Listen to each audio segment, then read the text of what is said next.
Melvick, alongside the peripatetic Ryan Sir. Ryan, how you doing? I'm not a peripatetic. I can walk and move my arms. You're peripatetic means you're everywhere. You're at Universal one day, you're at Disney the next day, you're at Kings Island the next day, you're doing the podcast tonight. I mean, you're all over the place. Yeah, and so for those of you who don't recognize my settings, I'm actually just doing the podcast from my house. Don, episode 65. If this podcast had an IRA, it would be withdrawing from it right now. Yeah, exactly. 65. And people said it wouldn't last, Ryan, but here we are, 65 episodes in. I think we always have a good time. It's always fun to hear the feedback from our listeners, but here we are. So, Ryan, where can people find us if this is their first time listening to the Attractions Group podcast? We're on YouTube. We actually have a video version that's like us talking and stuff. It's not just like the logo with us, our voices over it. And we're on all your favorite podcast apps. But if you want to make it simple, just attractionsgrouppodcast.com. That'll show you exactly where you need to go to follow us. So we really appreciate the follow or the subscribe or whatever. And then I got to say, you mentioned, to see our faces opposed to the logo. I do have to say, most of our listeners would say the logo looks better than our faces, Ryan. Yeah. With that being said, I just activated the logo because I forgot to turn it on, but I think it looks really cool, don't you? It's a nice looking logo. Awesome. Yeah, it is good looking for somebody who doesn't know what they're doing. Okay, but yeah, so attractionsgrouppodcast.com can give you all of our good stuff. And then on X/Twitter, at attractions_GRP, we actually have a pinned tweet there asking for questions. We will get to the user question later in the episode. So a very exciting program for everybody tonight. Let's start the show. All right. So Don, you're a big fan of amusement and theme park trains. I take it you've been to EnterTRAINment Junction, right? I have. I go at least once a year, usually always the second week in November. And that just happened to be like the time between the fall season being over when I was working at Kings Island and before, we got to the Winterfest event. So, second week in November, you'll probably find me there, at least if we hit on the same day there. But just a fantastic place, a great experience. Yeah, really, really cool place. Definitely, definitely close to my heart. So, you know, for those of you who don't know, EnterTRAINment Junction is located in Westchester, Ohio, world's largest indoor train display. To you, what makes it super unique? I think it showcases over 90, scale trains representing the early, middle, and modern eras of American railroading. I think that's what makes it unique. But what really, sets it apart for me and makes it interesting is they have this working Cincinnati's Coney Island amusement park model. And I think that's a true highlight for me every time I go. And I think for any theme park and roller coaster enthusiast, that's something that they're going to be really intrigued with. Yeah, so it does. So, uh, it's got G scale trains, which are one of the largest, if not the largest models. So, the trains roll around and stuff, and they're, I mean, physically very large. This is not like a small train set, but yeah, they got the Coney Island display. So can you describe the significance of the working Cincinnati Coney Island amusement park model at EnterTRAINment Junction? What's the significance to you? Well, I mean, just it's part of Cincinnati's history, and we're getting to that point now where, every year there's less and less people that experienced Coney Island. So I think to be able to have something that kind of depicts what, the amusement park scene was in the 1960s in Cincinnati, I think that holds a lot of significance there. It's a great place for the storytelling of Coney Island there. It's a very meticulous, display. It's a recreation of that park from its heyday in 1965. It covers over 1,000 square feet, so it's huge. It features actually functional rides and attractions. Hmm. They're handcrafted from scratch, and they're based on those historical photos and the dimensions and that, but just very realistic looking, very impressive. Yeah, so most of the for those who don't know, the wooden parts of most of these models are made of balsa wood, and is so it's got to be light and it's got to be thin so you can like glue it rather than nail it in a lot of cases. But you could crush balsa wood in your hands in a lot of cases, especially for strapping young men like me. But um, yeah, it's got moving rides, the roller coaster, the shooting star move. Very very cool. Um, so how large is the display And like to you, what time period do you think that it kind of covers? That's in 1965, it looks like, with the rides that are part of this model. So I would think that would be the era that it represents, really captures, that nostalgia of that era and just fine detail. Yeah, I completely agree. Everything from the roller coaster to is it Lake Como? Is that they call it there? Yeah, Lake Como, Lake right, Como. Yeah, right. that's all there. Um, so can you explain to me to the best of your knowledge? And I'm kind of on the outside looking in with this. I've been around Entertainment Junction a lot in the past like 10 years or so, but um, how are the rides created? And like, what do you think from your standpoint? What makes it different from like the rest of the display elsewhere in Entertainment Junction? Well, these were, crafted by hand from scratch, so a lot of time, a lot of effort. You had to take it from photographs to kind of, replicate what that look and that feel was. So the attention to detail, it's very accurate. If you went to Coney Island, you have any memories of it, I mean, it's going to rekindle those memories, real quick. So my earliest childhood memories are Coney Island, and I look at the display and I see rides like the Lost River and the Shooting Star, and it just brings those memories flooding back. Yeah. So what are some of the significant rides that are there? Like, how did it bring back memories for you? Well, I mean, they've got the Wild Mouse, family coasters there. The train ride, that was my first ever train ride, was at Cincinnati's Coney Island. The haunted house, I loved that ride. The outside of the building, it was really cool where they had this skeleton on a ladder that kind of was, going back and forth. You had the Sky Ride, which ended up moving to Kings Island, the Dodge 'em, the Whip, the Cuddle Up, the Lost River, love that ride. The other day for my birthday, my sister had posted a picture of me when I was about 4 at Coney Island. We're right in front of the Lost River, so to be able to see that in this model, it brings back those kind of memories. They had the Ferris wheel, the Flying Rockets, which was the last ride that I rode at Coney Island in 1971, and the final day that the park operated. The Tumble Bug and the Carousel, which is now at Kings Island. So those are among the rides that are there. Now they're about a 1/24th scale model, but they're highly accurate in the representation. Yeah, I believe they're G scale like the rest of the display, but uh, I mean, I never I got to visit Coney Island, but not in 1965. You keep on saying it's pretty accurate. Like, can you elaborate on that? Like, what makes you think that it looks pretty accurate as far as the rides and attractions and stuff? Like, is it? Just looking at, it goes, go from memory and go from photos and, video. Mhm. It's all, spot on accurate.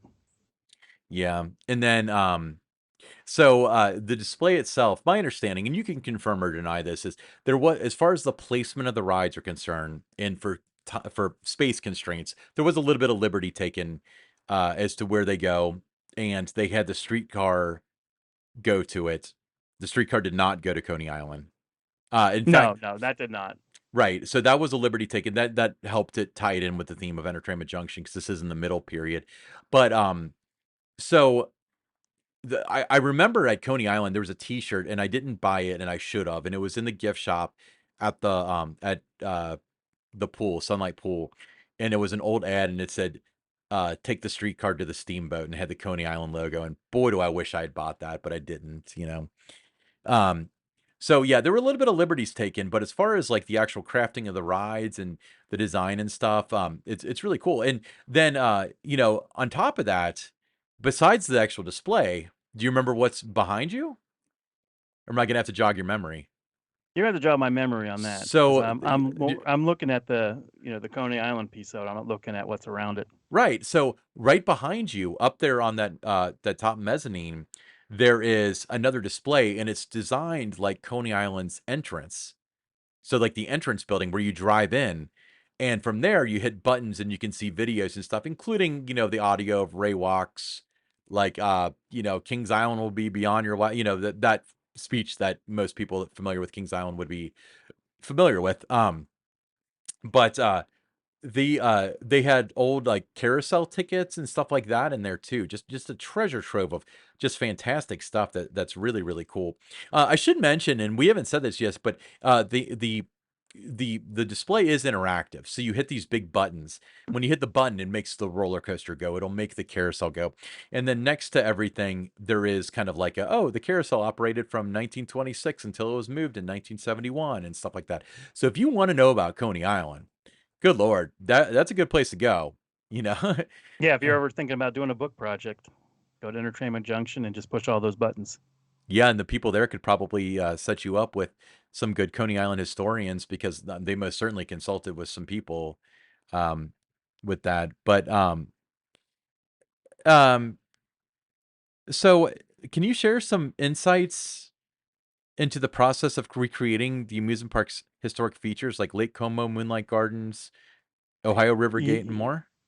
Yeah, I mean, that's one of the things that was really impressive about this display. It's not just about the rides, it's about a lot of the structures that were at Coney Island. If you go there today and walk through it, you'd still see a lot of these structures. The Lake Como, you mentioned Moonlight Gardens, you Hmm. had the tree-lined Coney Mall, the picnic areas, skee ball arcade. Does anyone play skee ball anymore? I always worry about that. I love Basketball skee games. ball. Yeah. Love skee ball. Yeah, you had the Ohio River Gate. Hmm. That was, the steamboat would come in and, guests would come in from there. So these are all like kind of, cherished features that have been recreated in this model. And, if you grew up going to Coney Island, you're going to have memories of all these structures. The Coney Island gate's still standing, right? I think I found It that last is. time I was there. So, but that's to clarify, people would get off the steamboat and they would come in. That would be the admission gate. Well, not really. They didn't really have admission, but that would be the entrance for people getting off the steamboat. So that's Hmm. fascinating, isn't it? It is. So, do you think that Entertainment Junction managed to capture the essence of Coney Island's charm and nostalgia with this model? Oh, there's no question about it. I mean, they certainly did. I mean, they had, like I said, it rekindled so many memories for me. And they got it right. I mean, it just is a fantastic display. It's a must see for anyone that is interested in the history of amusement parks. They're interested in Kings Island. They want to see where the park came from. You definitely want to go to Entertainment Junction and take a look. Absolutely, and I would note that all of the train displays were built by volunteers too. Uh, don't get me wrong, the people that work there, they get paid, but the people that build the trains are all volunteers.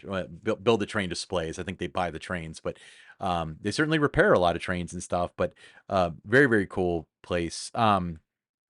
So, what are some of the interesting aspects of Entertainment Junction that visitors should explore within the Coney Island model, in your opinion? Well, I think the one thing they want to take a look at is the shooting star. Hmm. I think that's the standout attraction in the model. It was the standout attraction at Coney Island in its final years. It's an impressive 40 feet long. It's 4 feet tall. It showcases the artistry and dedication that went into creating these miniature marvels that are in this display. So I think that's something to me that's kind of the star attraction of the model, just like it was at the park. Yeah, I mean, I can only imagine, like, if they close Kings Island and, 20, well, 50 years from now, I guess it would be, they built a model of it and I got to see it and kinda walk down memory lane. Maybe I'd love to shrink myself down and go visit, you know? Yeah, it's interesting the things you remember from your childhood, isn't it? Yeah. Um, yeah, I completely agree. So, let's talk more about broadly about Entertainment Junction. We talked a lot about the Coney Island model, but Entertainment Junction has got three periods. So you go in and it's the early period of railroading. So it's pre-Civil War. Then they get to the middle period, and it's like 1950s streetcars, stuff like that. Hmm. And then it gets to the late period, which is modern stuff. It's Norfolk and Southern and so on. Of those, which one's your favorite? Which one do you think they showcase best? I just think for me, it's just the evolution of the American railroading. I think that's what's most impressive is just seeing how it evolved. I'm big on storytelling, and I think that appeals to me as I go through entertainment junctions, just seeing that evolution. The interactive displays, museum. These are some of the features that train enthusiasts they're all going to love that. I agree. And I one thing I would recommend, and this is the way that I did Entertainment Junction when I first started visiting. So go through once your first time, look through it, enjoy it, spend an hour, hour and a half looking at the display. Your wristband's good all day.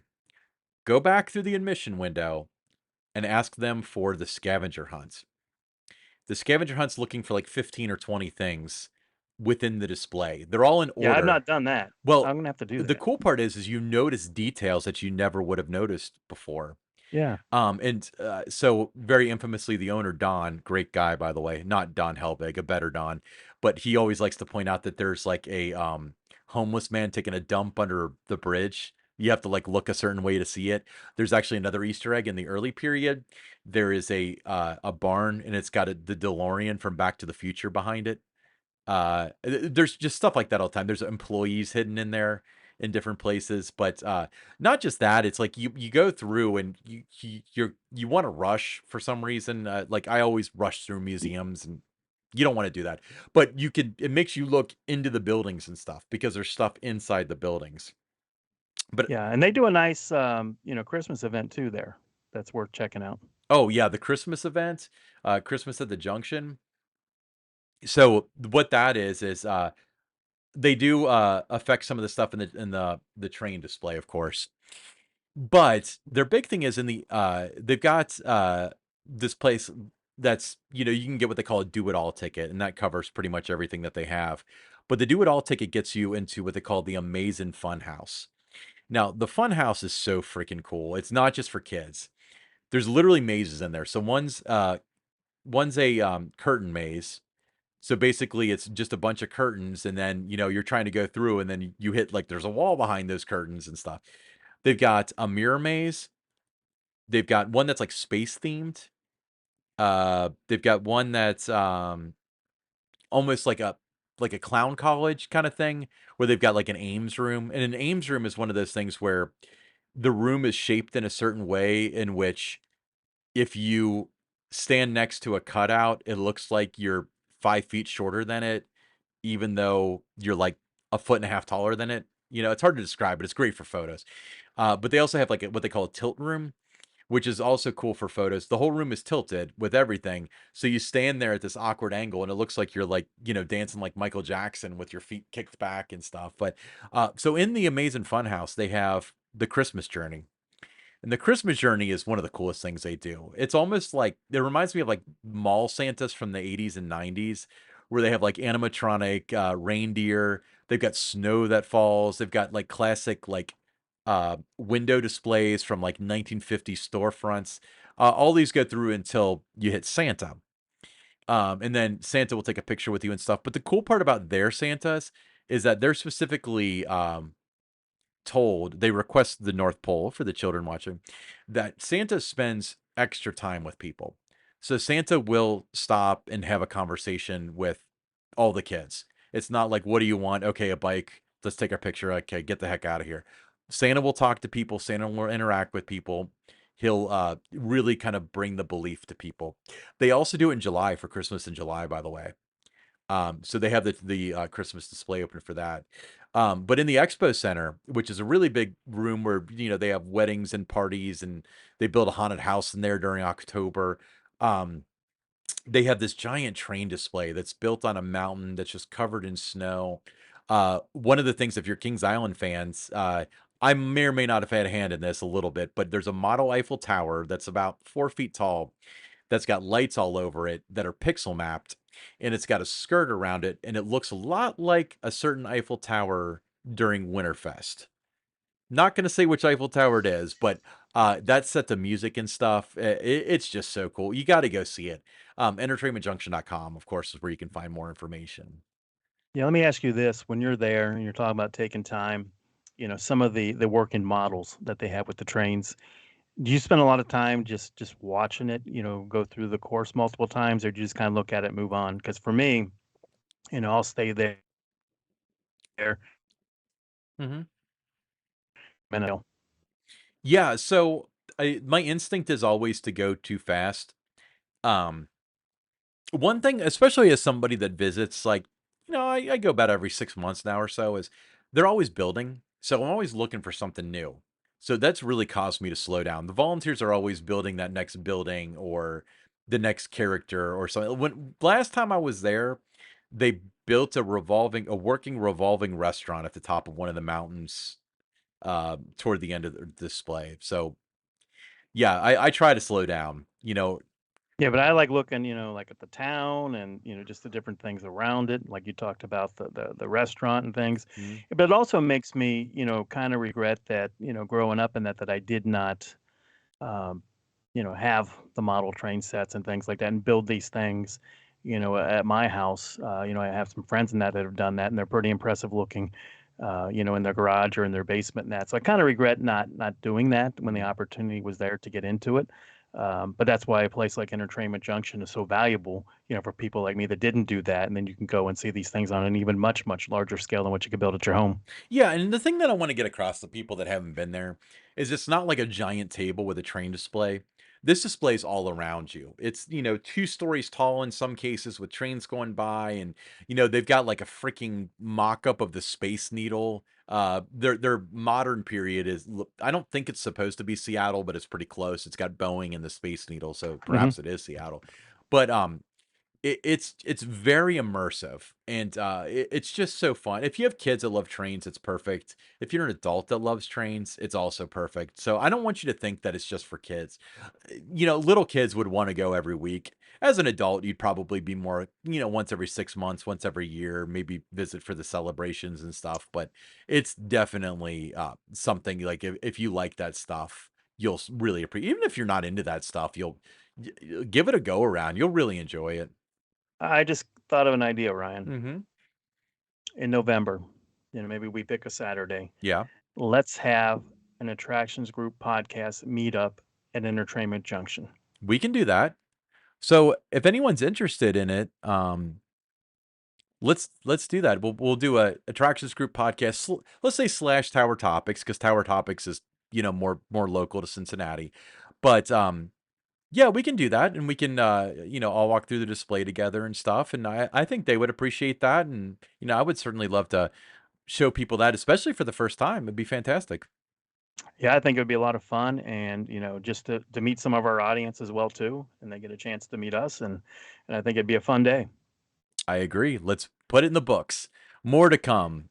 All right, Uh, well, Ryan, moving on mhm. to this week's attraction group podcast question. It's submitted on our X, the platform formerly known as Twitter.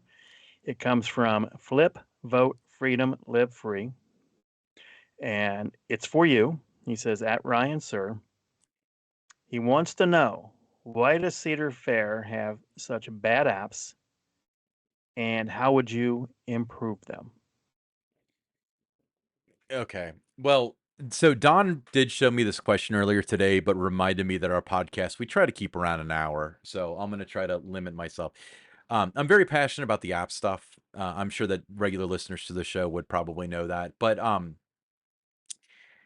so why Cedar Fair's apps are bad is obviously subjective because some people may think they're fantastic. But um, what it boils down to is the same reason why any app is bad. It's because they either don't have the means to develop something better, which they do, or they don't see the value in improving the app. Now, you would expect me to say which they also do, but the truth is they did announce in their recent earnings call that they plan to roll out a new version of the app. So maybe they're seeing because when they went from the old app, the one that was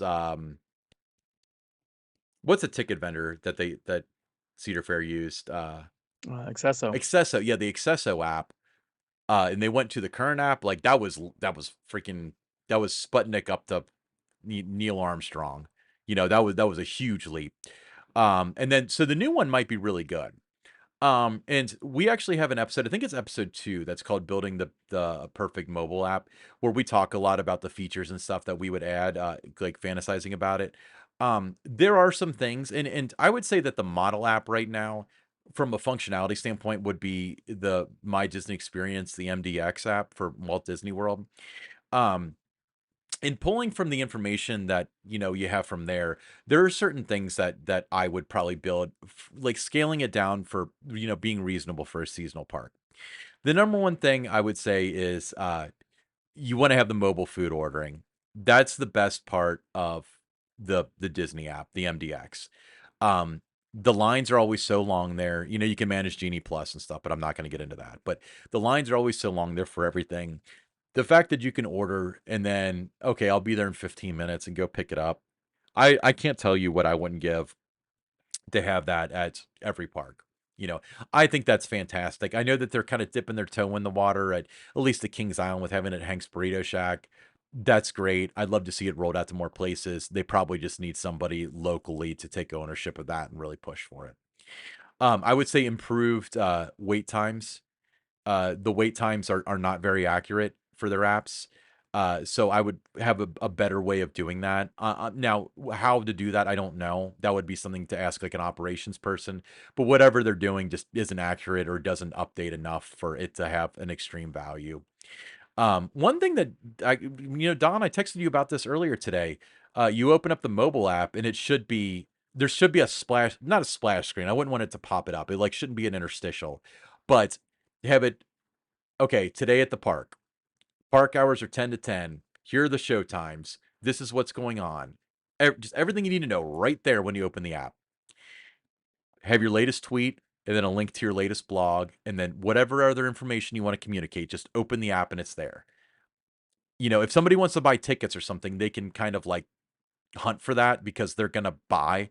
But as far as creating awareness and stuff or like, hey, the season passes are on sale now or whatever, that should be addressed in some sort of card that's on the main page of the app. I think that's a huge opportunity, and I'm shocked that they never went that direction, but that might be that whatever the framework that they have with the current vendor either can't do that or would be really expensive to do that. But again, they're gonna allegedly roll out this new app by the end of the year at several of the parks, so we'll see how that goes. Another thing I would do is pass perks if that becomes a real thing. I know that that's controversial as to whether or not it even really exists now, but let's say it does because it would be really smart if it did. Being able to manage that through the app would be absolutely critical. I remember when they had fun perks, yeah. Back with our friend, the owner of the attractions group, worked with them for fun perks. You managed it through a website, which I figured out you could do through your web browser on your phone. For me, I think it was a BlackBerry, honestly. And I just thought that was awesome. So being able to do that through the app would be really nice and make a lot of sense. And then the other thing is like an interactivity piece. I think that there should be things like scavenger hunts and stuff like that that you can do around the park. I know that Cedar Point had the Battle of Cedar Point and it was not long lived, but I would argue that that was too much. That was a different app. That was too much of a drain on resources. But what I would do is within the app, especially something for kids or even like a park like Kings Island specifically, even maybe Cedar Point, Carowinds, that is a large season pass space where people kind of go and they eat and they hang out and stuff like that. It might be cool to have something where it's kinda like, "Oh, there's a different challenge every day, and you can get badges or whatever." Because I can tell you as somebody that wears an Apple Watch, like, closing your rings and stuff like that becomes compulsive. So if it's like, I gotta go to the park and collect this, let's say, like a Pokeball kinda thing, that might drive attendance. Um, really speaking out of terms here because I don't know what happens behind closed doors as far as the conversations with the app are concerned. But, I'm very hopeful for the future. I know that there are people within the organization that, do see the value, and they do see that as a medium to reach people, and you can specifically target people in or out of the park. You can target people within the park differently than people outside of the park or even outside of the city or whatever, and that's just a fantastic tool. So, let's wait it out before we start criticizing how bad the rap is. Let's see how this new generation looks, and maybe it'll be brilliant. I don't know. What are your thoughts, Don? I said enough. W Well, I think, like you said, the version that's currently out there now just miles, ahead of where the previous one had been. Um, when I look at things, from a communications standpoint, um, I think the mobile app is underutilized. I think, you have just all these people that have downloaded, and it's really should be the number one touch point communication-wise that you're using. There's always things getting posted on social media, which is great. But to me, I would like to get people off rented land, which is Facebook, Twitter, Instagram, YouTube, TikTok, all those things, and get them to be on the land that we own, which would be your website, your email, your mobile app, and have that where, all the different, engagement things that are really going on. So I think it's underused in that respect as a communication tool. If there's different things that are going on, I have a lot of sports teams apps, and you get these constant updates, or you get a coach going live, with an interview or something. If there was something that, you have a new ride announcement or something, you know, do a live type broadcast or something through your app. And those are the kind of things that I would like to see, is just more things like that. Yeah, yeah. I mean, and to clarify, you're going to get techie heads out there that will tell us why you can't do stuff like that. I think a lot of the stuff that I mentioned is doable. I think broadcasting live through the app, there might be something like bandwidth wise or something that makes that difficult. But I really like where your head is with that. I think that's awesome. Yeah, yeah. But I mean, all I know is I see so many other people doing it, you know. Um, whether it's in the industry or it's within the sports industry, the app is kind of the key, and that's where they're connecting with you, more so than they are trying to through social media, or even email. It's more about the app nowadays, and I like the things you talked about when you open the app that should be there. I think that would be great to have that. I think it's got to be easy to navigate. I think the one that they have right now for the Cedar Fair parks, I think that great improvement over what it had been before, much more user friendly than ever was before. But I do think the mobile ordering, you touched on that. That would be huge to be able to have that at you know several locations throughout the park instead of just one. It's you want to stick your foot in the water, but I think you need to jump all in with that. So Don, this is expanding on this question because that seems to be what I do with these user questions. Because I think this is a great question and it's obviously something I'm passionate about. But um, this is becoming less and less of a problem. But I want to hear your take on it. So there are two things that people say about, and we get this a lot with like the Disney MDX app. And number one is my signal isn't great at the park when it's busy. Number two is this drains my battery. My battery doesn't last all day. Just dreaming up, like what are some solutions that you would come up with to overcome that? That I'm not on like I said, on that Mm. tech side, so I don't know what the solution is to that. I do know it is frustrating to be at a park and it's 1 o'clock and your battery's already drained because you've been on the app all day and things. So there are challenges with that. I don't know what the solve is, uh, but I think that there's just unlimited potential and things you could do with the mobile app. And I hope this next rollout is, if it makes the same kind of jump that they did from the previous one to the current one, and they make a jump to that big of a difference, then it's going to be a fantastic app. I mean, if they make as big of a jump as they did last time, then it's going to be an industry leader. A good example of happy, like a really fantastic, solid app where you can do a lot of the stuff that we've mentioned is the Universal app. Actually, it doesn't have a lot of the crazy stuff that I mean, No, the no. Disney app's in its own freaking league, Yeah, yeah, but yeah. Universal doesn't have all the bells and whistles, but it's efficient, it's user friendly, it's useful, it's informative. Everything that you want in an app is there, but maybe not with all the bells and whistles, but it's there. yeah, yeah, and let me give you an example of something I think is really cool about it, and I'm assuming this is programmed in. So I'm gonna load up the Universal app now just to fact check myself. So when I load up the app, now I'm in my home, I'm seeing buy tickets, park hours, map, ride, shows, and dining. Okay, that's appropriate. When you're in the park, it goes right to wait times because that's what you're looking for. That's the real critical key in it. And they've got to find a way to make that more accurate. Yeah, they gotta find a way to make it more accurate, and again, like, I'm not pitching any idea as to how to make that more accurate because I don't know, but I'm just saying that if you wanna have higher adoption with the app, you gotta have more trust in that feature because that's probably the number 1 used feature, and that's probably across the board, but the mobile ordering is absolutely critical. I'm hoping and praying that that comes out with the next iteration, no, let's not say iteration, it's more than that, the next version of the Next version, Cedar correct. Fair app, um so that's gonna be really important, and, hopefully they can use it as a means of communicating with with the customers. For me, I'm one of those people where I wanna know, so if they have a better way of reaching me, even with marketing materials, I want that. And I bet a lot of people are like that. They wanna hear from their local park because they enjoy that. Mhm. I don't wanna get a push notification every day. That should be like a once a year thing maybe, or I think you can push away if you're in the park, but outside of the park, they should almost never, you know? But like, if you download the Universal app and just poke around there if you want a really good example of, um, what an app for a seasonal park should be if it's the best in class app. So, fantastic question.